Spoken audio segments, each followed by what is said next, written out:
1월 24일 토익 총평을 시작하겠습니다.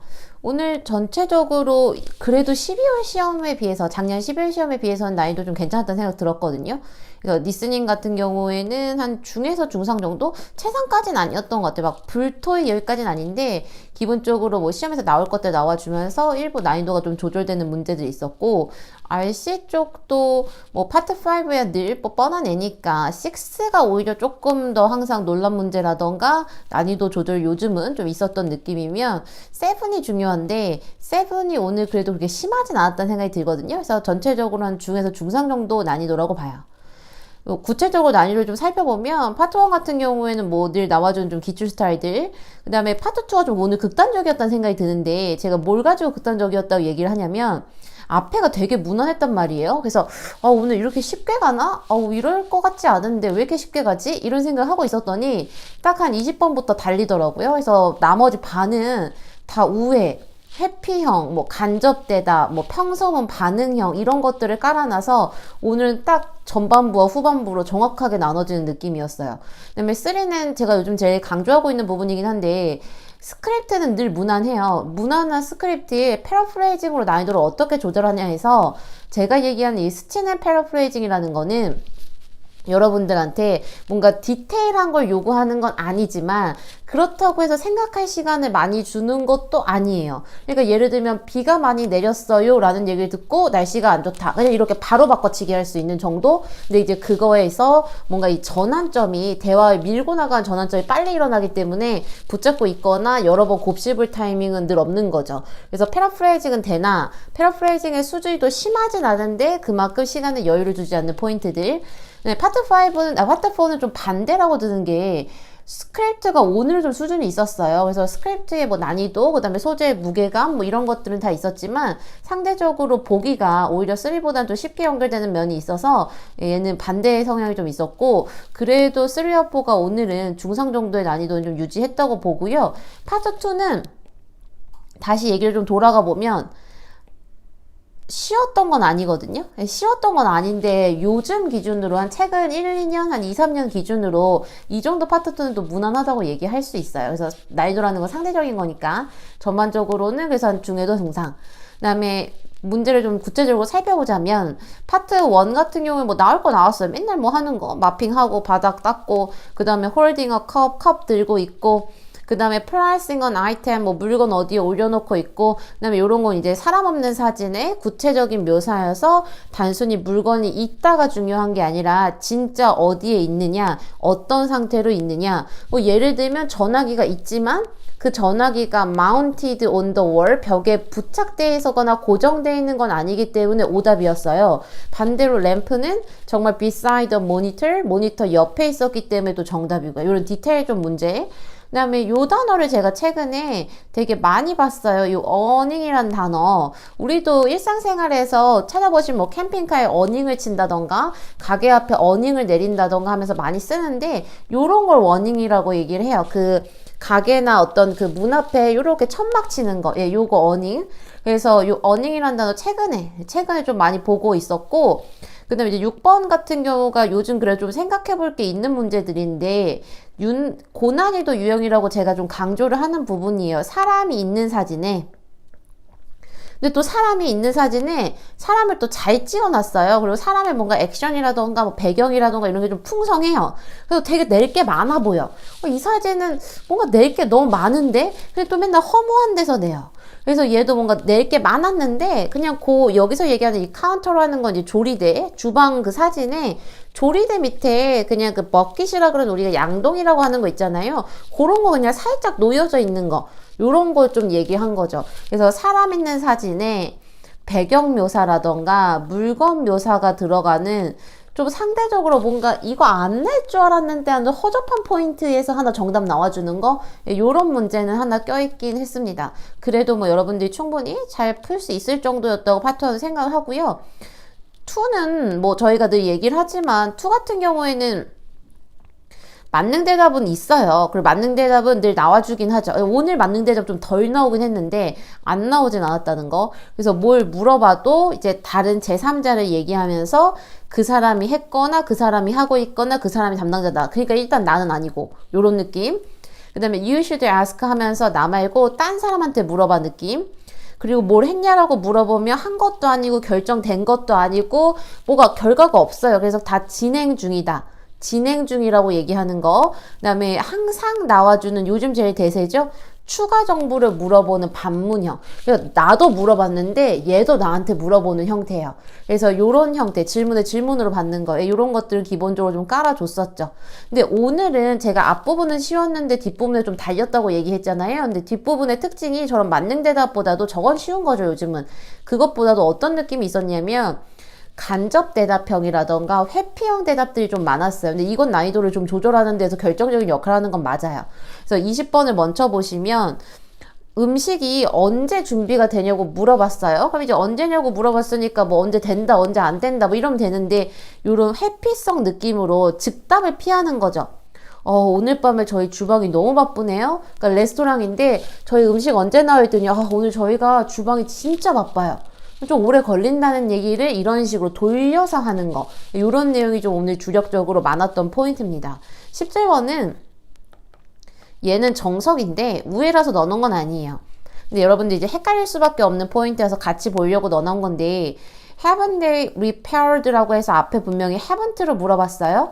그러니까 우리식으로 직역을, 그러니까 있는 대로 문장을 해석을 하자면 에어컨이 수리 아직 안 됐나요? 그들이 에어컨 수리 아직 안 했나요? 안 했냐고 물어보는 느낌인 건 맞아요. 그럼 이제 우리는 했으면 아니에요, 했어요 이렇게 얘기할 텐데 지금 여기서는 yes this morning 하면 네, 오늘 아침에 수리를 했어요. 그러니까 우리랑 반대로 가는 것처럼 들려요. 근데 이게 원리가 뭐냐면 이게 haven't로 물어보던 have로 물어보던 그러니까 긍정으로 물어보던 부정으로 물어보던 물론 말의 뉘앙스의 차이는 있으나 영어에서는 동일한 느낌으로 들려요. 그러니까 객관적으로 물어보는 팩트는 동일하다는 거죠. 수리한 거야? 안 한 거야? 팩트는 동일하다. 그거를 했냐고 물어보든 안 했냐고 물어보든 물어보는 거에 본질은 동일하니 대답이 했으면 yes, 안 했으면 no예요. 그게 긍정과 부정으로 물어보는 게 영향을 전혀 미치진 않습니다. 그래서 요거는 공부를 저희가 부정의문문 뭐 이렇게 배울 때 하는 포인트인데 하나 좀 생각할 포인트가 있었고 그 다음에 23번으로 가자면 이 문제 좀 어려웠거든요. 남자가 We should buy a new coffee maker 하면서 뭐 휴게실에 야 우리 커피 메이커 새로 사야 돼 이렇게 얘기를 했더니 여자가 이게 말투가 중요해요. 얘는 사실 말투와 이 연기 톤이 포인트인데 되게 의아한 포인트로 We bought it last January 이거 1월 달에 샀잖아요. 그러니까 벌써 또 사? 이거 진짜 새 건데? 이거 얼마 안 됐는데? 이런 약간 의아한 톤으로 얘기한 거. 근데 답이 될 게 이거밖에 없었어요. 근데 여러분 이런 간접 답변과 사실 이런 우회적 답변은 제가 늘 드리는 말씀이 얘는 속어에서 시작해서 속어에서 끝나는 겁니다. 이런 애들이 정답이 될 때는 두 문제가 말이 안 되는 헛소리들일 거예요. 그거 지워내고 남는 걸 오답으로 가겠다. 그러니까 나는 정답을 찾는 게 아니라 오답을 찾아 나서는 사람이다. 요거 좀 중요하게 생각하셔야 되고 그래서 집중력을 떨어뜨릴 만한 행동들 그러니까 뭐 A가 이미 정답인 것 같아서 B, C를 안 듣고 뒷페이지에 뭐 파트 5를 잠깐 풀어보려고 한다. 요런 거 제가 진짜 비추해요 여러분. 이거 파트 2는 집중력 싸움이기 때문에 한 문제 한 문제 소중하게 오답을 치겠다는 느낌으로 봐주시는 게 맞아요. 그러니까 25번 같은 경우도 꽤 어려웠거든요. 느낌이 되게 비슷한데 I heard your new book has been recently released 해서 신간 나오셨다면서요? 상대방한테 제가 들었는데 작가님 신간 나오셨다면서요? 했더니 상대방이 하는 말이 제가 몇 권 여분을 좀 가지고 있어요. 관심 있으면 드리겠다는 얘기인 거죠. 그러니까 이런 상대방의 평서문도 나한테 관심을 보여준 거고 나의 대답도 그냥 내가 이 상황에서 맞는 대로 눈치껏 센스껏 저 사람이 내 체에 관심 있나? 그건 좀 준다고 할까? 이런 느낌으로 가는 거. 근데 이걸 어떻게 우리가 질문을 듣자마자 예상하고 예측해서 대응하겠어요? 그건 아닌 거예요. 파트 2는 예상하고 예측해서 대응하는 게 아니라 흘러 들어오는 질문을 기다 아니다. 이건 헛소리다 아니다. 이런 느낌으로 쳐나가면서 잡는 거. 네, 결국에는 오답을 잡아내는 이 속어로 접근하시는 게 맞죠. 28번 문제는 좀 흥미롭다고 생각을 했어요. 어려운데 흥미롭다. 그래서 요거의 대답이, 아까 질문이 평서문으로 new manager, 새로운 매니저가 is very efficient. 제가 단어가 efficient였는지 아닌지 조금 자신이 없긴 한데 어제도 칭찬이었거든요. 이 사람 매니저 일 되게 잘한다. 이 사람 되게 효율적이야. 이런 느낌의 칭찬이었는데 거기에 대한 대답이 진짜 될 게 이거밖에 없었는데 걔 A 회사 출신이잖아. 예를 들면 우리가 막 누굴 칭찬했더니 야, 걔 서울대생이야. 약간 뭐 이런 느낌의 뉘앙스 있죠. 뭐, 야, 그 사람 영어 진짜 잘하고 걔 되게 스마트한 것 같아. 야, 걔 하버드 출신이잖아. 약간 요런 느낌. 요런 느낌의 대답이어서 뭔가 되게 정서가 담겨있는 흥미로운 그 코드라고 좀 생각을 했어요. 근데 결국에는 이런 우회와 그 다음에 상황에 맞는 간접 답변과 그리고 센스 있는 이 답변들의 개수가 늘어나면서 우리의 파트 2를 어렵게 하고 있다면 여러분들도 이에 맞게 유연하게 대응하시고 그 다음에 좋은 이런 예시 문제들을 모아놓으면 그만큼 또 감각이 더 살아나긴 할 거예요. 그럼 여기까지는 파트 2 얘기였고요. 저희 이제 파트 5로 넘어가 볼 건데 파트 5는 제가 문제들을 좀 훑으면서 같이 소개를 먼저 하고 그 다음에 좀 더 좋았던 문제들은 몇 가지 예시로 아예 풀어보도록 할게요. 뭐 1번에 늘 있었던 명사 있었어요, 여러분. 이런 건 늘 있는 거. 주어가 동사를 명사합니다. 목적어 자리에 뭐 설명을 제공한다 라는 의미의 뭐 offer explanation이었나? 어쨌든 목적어 자리에 명사. 그 다음에 얘는 어휘로 include 어떤 새로운 area, 지역이 생겼는데 거기에 레스토랑도 있고 쇼핑센터도 있고 뭐도 있고 포함한다는 의미의 include. 뭐 부사 넣는 거, 주어 동사 사이에 부사 뻔한 거. 그 다음에 remodeling이라는 요 앞에 뒤로 일종의 분사 구문이 펼쳐지는 거예요. 거기에 접속사가 문장 앞에 접속사는 아닌데 이 문제 같은 경우에는 문장을 가지치기 한 분사 구문 앞에 접속사를 넣는 문제. 네, 그리고 얘는 동사 문제였는데 주어가 목적어에 영향을 미칠 수 있다. 예, 이 문제는 이따 자세하게 볼 건데 확실한 건 목적어가 있었고 주어가 목적어에 영향을 주는 거니 캔 다음에 능동의 의미로 어펙트 원형을 붙였습니다. 그 다음에 어휘 문제 politely 뭔가 고객들이 아니다.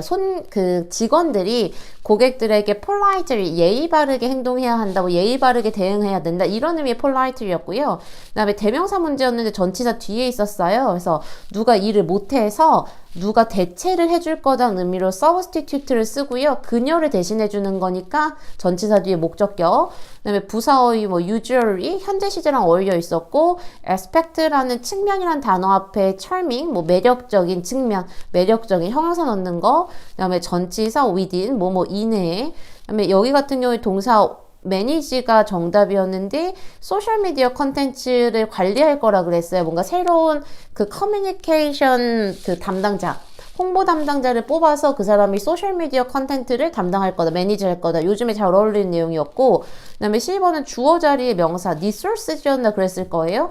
그 다음에 형용사 어휘 sizing 뭔가 정확하게 측정한다, 정확한 측정을 해서 정확한 accuracy. 그 다음에 이렇게 로케이션이 여러분 사전에 찾으면 지점이라고 나오진 않는데 일반적으로 우리 회사가 뭐 예를 들어 우리 브랜드가 전국에 30개의 로케이션스가 있다, 뭐 50개의 로케이션스가 있다고 하는 건 그만큼 그런 지역이 있고 그런 스팟이 있다는 의미여서 뭐 지점이나 지역이나 어떤 그 지역의 안에 있는 지점적인 장소라던가 이런 의미로 쓰였다고 볼 수 있습니다. 그 다음에 15번도 동사 문법 문제였어요. 작가들이 센텐스를 뭐 자신들의 문장을 변경한다는 의미로 very 능동이었고 현재 시제였고 요것도 문제 좀 디테일하게 볼게요.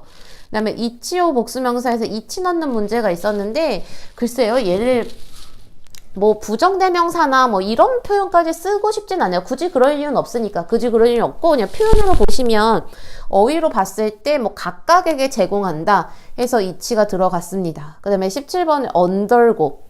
근데 요즘 얘 언더고를 제가 최근 시험에서도 그렇고 작년 내내도 그렇고 굉장히 자주 본 단어인데 이 언더고를 보통 이제 저희가 겪다라고 외우니까 뭔가 사람이 어떤 일을 겪다 할 때 언더고는 잘 골라요.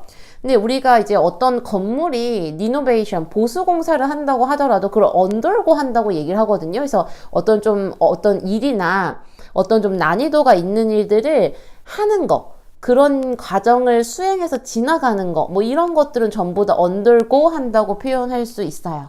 그 다음에 분사 문제 있었어요. wishing to 어쩌고저쩌고 앞에는 anyone 수식해서 희망하는 누구나. 그다음에 어휘, 펄티, 결함이 있는. 그래서 뭐 와이어링 하면 이렇게 배선 작업 같은 걸 얘기해요. 전기에서 선, 결함이 있는 결함이 있는 배선이 뭐 문제의 원인이었다. 이렇게 펄티라는 단어 넣었고, 그다음에 20번은 형용사 문제. 비동사 뒤에 형용사인데 한 칸 띄고 들어갔어요. 근데 여러분 on time도 이게 뭐 제 시간에 이렇게 우리가 외우지만 이런 것들도 경우에 따라서 우리가 전치사 뒤에 명사를 붙여서 형용사라는 개념으로 만들어내기도 해요. 근데 어쨌든 이 자리는 and를 기준으로 다 비동사 뒤에 이렇게 걸려있는 거기 때문에 주어가 어땠다, 주어가 정확했다. 아마 주어가 결과였나 그랬어요. 그러니까 결과가 제 시간에 나왔고 그리고 어떤 결과가 정확했다 라는 의미로 주어가 어떠하다, 형용사 집어넣는 문제였습니다. 그 다음에 21번에 소유격 관계대명사 후주, 관계대명사를 고른다는 생각을 했으며 후주를 고를 수 있는 문제였고요. 그 다음에 22번은 평범하게 부사, 명사 앞에 과거분사, 과거분사 앞에 부사, 분사는 형용사, 형용사 앞에 부사, 평범한 문제. 그 다음에 extensive, 뭐 광범위한, 그래서 뭐 이 extensive하다는 거는 어떤 연구를 광범위하게 했다거나 경력이 광범위하게 있다거나 조사를 광범위하게 한다거나 이런 느낌으로 다 잘 어울려요. 그 다음에 24번은 문법 문제긴 했는데 목적어 자리에 여기 publicity 명사를 넣는 문제였고 요건 제가 한번 풀이하면서 어휘적으로 좀 설명할게요. 단어가 좋았어요. 그 다음에 25번에는 이거 전치사 문제였는데 이거 내용이 아마 무슨 전자유리? 어디에 전자유리를 설치했는데 왜 요즘 그런 유리 있잖아요. 이렇게 버튼 누르면 이렇게 깨끗한 유리였다가 투명한 유리였다가 버튼 누르면 이렇게 불투명으로 싹 바뀌는 뭐 그런 개념의 유리를 설명하면서 맑은 것에서 이것으로 바뀐다라고 트랜스폼 한다고 돼 있었는데 그러니까 투명 상태에서 불투명으로 저 B에 들어가 있는 이 불투명이라는 단어가 좀 어려워서 그랬지 전체적으로 놓고 보면 transform A from B에서 A가 B로 바뀐다 요거에 from 넣는 거였습니다. 요건 아마 어휘 때문에 살짝 혼동이 있었을 거예요. 26번에도 B, PP 사이에 부사 넣는 문제. 그 다음에 27번에 shortcoming 하면 단점을 얘기를 해요. 그래서 무슨 어디에 설계가 있는데 그 설계의 단점 중에 하나가 이거다 해서 단점이란 내용이었고 지시대명사 도우지는 그 문장 안에서 중복되는 명사를 피하기 위해서 그러니까 예를 들면 행사들 이렇게 해서 명사를 두 번 얘기하면 되는데 행사들이란 말을 두 번 하기 싫으니까 걔를 도우지로 처리하는 거. 그 다음에 only if 접속사 넣는 문제 있었는데 이게 only if가 앞으로 나오면 문장이 좀 도치가 일어나요. 그런 특이점에서 눈치를 좀 챌 수도 있는 문제였어요. 그 다음에 부사 어휘로 이 사람들과 이 사람들의 뭐 분야가 달라서 독립적으로 일한다. work independently 독립적으로 네, 이런 단어가 들어가 있었습니다. 그러면 몇 문제 정도는 좀 디테일하게 볼게요. 어떤 걸 보려고 하냐면 제일 기본 저희가 이제 이번 달에 동사를 배우고 있으니까 저는 사실 그게 좀 더 집중적으로 보일 수밖에 없어요. 이게 항상 그 달에 배우고 있는 건 제 눈에도 그게 더 잘 보이거든요. 근데 이 동사의 핵심은 여러분 제가 늘 강조하는 거 파트 5는 능수동의 핵심이에요. 그러니까 여기서 많은 요소들이 can 한 다음에 조동사를 봤어요. 여기까지 좋아요. 그럼 조동사를 본 다음에 가볍게 여긴 동사 원형을 넣어야지 한 다음에 A를 빼는 거 좋죠. 그 다음에 D를 빼는 거 좋아요. B는요? 빼면 큰일 나죠. 왜요, 여러분? 동사 원형을 넣는다는 건 비동사를 원형으로 넣는 것도 충분히 가능하다는 얘기니까 B와 C는 둘 다 정답이 가능한데 여기서의 포인트는 그러면 B는 수동이고 그 다음에 C는 능동이니 나는 능수동을 결정해야겠다가 포인트입니다. 그러면 many factors 많은 요소들이 너의 전체적인 삶의 질에 동사한다. 주어가 목적어를 동사한다. 명사가 명사를 동사한다. 여러분 이건 능동태일 수밖에 없다는 얘기라는 거죠. 주어가 목적어를 동사하는데 요소들이 영향을 받는다. 이렇게 얘기할 수는 없는 거예요. 요소들이 삶의 질에 영향을 미치는 거니 주어가 목적어를 동사한다. 능동이 맞습니다. 제가 지금 이걸 왜 강조하고 있냐면 항상 이렇게 주어가 사람이 아닐 때 사람들은 수동을 고르는 경향이 있어요. 사람만 아니면 뭔가 동사되어진다고 생각하는 경향이 있다는 거죠. 아닙니다, 여러분. 주어가 목적어를 동사하는 거면 주어 자리에 들어간 게 사람인지 동물인지 사물인지는 전혀 중요하지 않아요. 능동으로 가는 게 맞아요. 네, 능수동 관련 한 문제를 더 봐보면 13번에 이런 문제도 있었어요. Writers, 작가들은 often 종종 그들의 문장 구조를 뭐뭐하기 위해서 그러면 이 문장은 메인 동사가 없네요. 주어가 그들의 sentence structure를, 문장 구조를, 목적어를 뭐뭐하기 위해서 라고 이어는 지고 있는데 문장의 마무리가 안 되는 거 보니까 동사가 없는 거예요. 그래서 나는 동사를 넣어야겠다 라는 생각을 하시면 1번 해결은 됐어요. 그럼 C와 D를 또 날릴게요. 그럼 여러분 이렇게 남았을 때 뭐 여러 가지 생각할 수는 있겠지만 뭐 수도 생각할 수 있고 여러 가지 생각할 수는 있겠지만 가장 핵심인 능수동을 따진다고 본다면 A 같은 경우에는 수동으로 보고 B는 능동으로 보겠죠. 그럼 이 상태에서 중요한 점은 얘도 주어가 목적어를 동사하는 거니 정답은 B로 가는 게 맞습니다. 근데 요거는 요런 질문을 제가 좀 오늘 들었거든요. 베리는 자동사가 아니냐. 베리는 자동사가 맞죠? 그게 틀리진 않았어요. 근데 여러분 이게 문장 참 공부를 어렵게 하는 게 뭐냐면 확실한 자동사들도 있지만 이 베리 같은 애들의 특이한 점은 제가 사전에서 따온 거예요. 상황에 따라 다르다. 뭐 여러 가지가 그냥 다 다르다. 주어가 다르다. 해서 요렇게 자동사 성질도 있는데요. 타동사로서 기능이 없는 건 아니에요. 여기서는 변화를 주다, 달리하다라는 의미로 타동사로 쓰였고 그러니까 수동이 불가능한 것도 아니고 저렇게 뒤에 목적어가 없는 것도 아니고 목적어도 있고 필요하면 수동태가 될 수도 있고 요건 단어 공부 하나 했다고 생각하시면 좋을 것 같습니다. 그 다음에 여러분 24번 보시면 이 문제는 쉬운데 제가 왜 설명을 하냐면 어휘가 되게 세련되다 라는 생각을 했어요. 그래서 기사문이 가져왔습니다. 웰컴, 반가운, 빈칸을. 그래서 얘도 목적어 자리에 명사, 그 다음에 형용사 뒤에 명사. 문제는 평범하죠. 구조는요. 그래서 publicize 동사라서 빼고 얘도 동사의 ed형, 뭐 과거분사 아니면 과거형 이렇게 했죠. 명사 아니니까 뺄게요. 그러면 C도 명사고 D도 명사니까 의미 차이로 가야 되는데 C 같은 경우에는 홍보 전문가, 홍보를 전문으로 하는 사람들을 publicist라 그래요. 이렇게 뭐 st 붙어서 뭐뭐 하는 사람들. 그다음에 publicity 하면 이게 언론의 관심, 홍보라는 느낌도 있지만 뭐 언론의 관심, 매체의 관심, 미디어의 관심 뭐 이런 뜻이 있어요. 물론 여기서 문법으로 더 들어갈 수도 있어요. 얘네를 지금 가산 불가산을 또 따져서 저 자리에 가산이 맞느니 불가산이 맞느니 할 수도 있지만 의미 차이가 확실하게 벌어지니까 의미로 보시면 이 기사가 나가서 이 프로젝트에 굉장히 반가운 긍정적인 언론의 관심을 불러일으켰다, 가져왔다는 의미로 정답은 D가 들어가는 게 맞고요. 이게 굉장히 세련된 섹트예요. 가져오다라는 bring과 이 welcome publicity. 그러니까 어떤 것이 우리가 이제 언론에 관심이 꼭 좋은 것도 아니고 나쁜 것도 아닌데 좋은 경향이 있을 때 약간 아주 반가운 웰컴하는 이 publicity, 언론의 관심을 가져왔다, 불러일으켰다 이런 의미로 쓰는 거. 그래서 요 좋은 단어의 세트를 볼 수 있는 되게 세련된 표현 문제라는 생각이 들었고 문제의 프레임으로 가자면 문제의 프레임은 다소 뻔하죠. 목적어 자리의 명사. 그 다음에 여러분 29번은 얘는 두 가지 지식이 필요하긴 해요. 근데 여기서 사실 문제는 풀렸을 거예요. 접속사가 필요하다. 정확하게 얘기하면 부사절을 만들어내는 접속사가 필요하다. 왜냐면 문장과 문장을 연결하려면 접속사가 필요하니까. 그래서 여기까지가 문장이라는 건 되게 티가 잘 나요. 선생님이 give permission 뭐 그런 걸 준다. 여기 오타가 있는데 has given permission 뭔가 이런 허가를 주었다 라고 얘기하는 요 문장인 건 티가 잘 나는데 지금 요 뒤에 보면은 is your student allowed to leave the room 해서 뭔가 왜 is가 앞에 있는지 그럼 permission은 주어인가? 그럼 얘는 기분에서 끝나나? 막 이런 것들이 근데 여기 allowed는 왜 있지? 되게 좀 정신이 없어 보이는 문장 구조란 말이에요.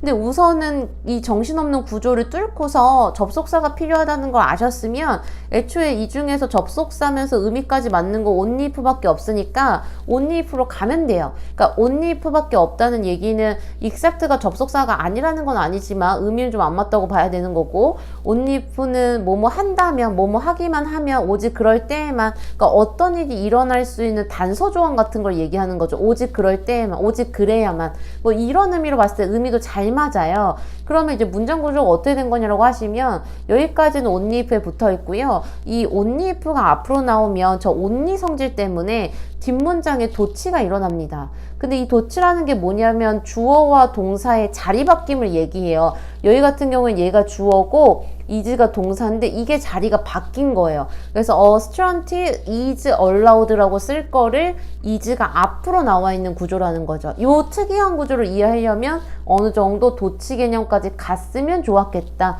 라는 문제였어요. 그래서 접속사가 필요하다는 걸 알아보려면 약간의 도치 개념을 알아야 끌어올 수 있었던 문제입니다. 조금 난이도가 있었다는 생각이 들었죠. 그래서 오늘의 내용을 다시 RC 쪽에 좀 정리를 하자면 파트 5는 제가 조금 특이한 문제가 아니라 결국 빈출과 기출인데 거기서 좀 눈여겨볼 만한 문제들을 개념상 끌어온 거고요. 오늘은 어휘까지도 그냥 괜찮은 편이었기 때문에 뭐 특별히 파트 5에서 어려웠다 이렇게 얘기하기 힘들어요. 파트 6의 어려움은 네 세트가 다 어려운 적은 없는데 한두 개인데 오늘 아마 마지막에는 그 기사문이 좀 어려웠을 건데 이건 공식 같은 거예요. 파트 6도 어려운데 기사문도 어렵죠. 두 개가 만나면 무조건 어렵습니다. 그래서 차라리 파트 7에 있는 기사문은 버리지 말고 푸시는 게 맞아요. 오늘도 정답 허무하게 빠졌거든요. 근데 파트 6의 기사문은 RC에서 나올 수는 보통 최고 수준의 난이도나 헷갈림이 좀 있는 것 같아요. 그래서 얘네는 원래 어려운 애인데 오늘 좀 그런 면이 있었고 파트 7 같은 경우에는 글의 지문의 종류나 지문의 양, 문장의 수준 뭐 이런 것들은 그래도 오늘은 12월달 시험들에 비해서 좀 무난했을 텐데 점점 더 이 정보를 대조함에 있어서 정확도, 그 다음에 이제 패러프레이징을 잡아낼 때도 단순히 단어를 바꿔 쓰는 리스닝 수준의 패러프레이징이 아니라 이 전반적인 내용을 잡아낼 수 있는 이 포괄형 패러프레이징, 특히나 목적 문제에서 이게 심해요. 뭐 이메일의 목적, 편지의 목적, 그 다음에 요청 문제, 뭐 이런 것들, 다음 할 일, 뭐 이런 문제들, 그러니까 이런 문제들에서 이 패러프레이징을 어떻게 이해해서 잡아낼 것인가, 이런 게 좀 결정적인 상황이 있었다고 생각이 듭니다. 그래서 여러분 오늘도 시험 보느냐고 수고 많으셨고요. 네, 2월 달에는 아예 라이브 총평으로 돌아와 보도록 할게요. 저희 끝장 토익은 2월 달에 2월 1일 개강을 앞두고 있습니다. 수업 시간에 만나요.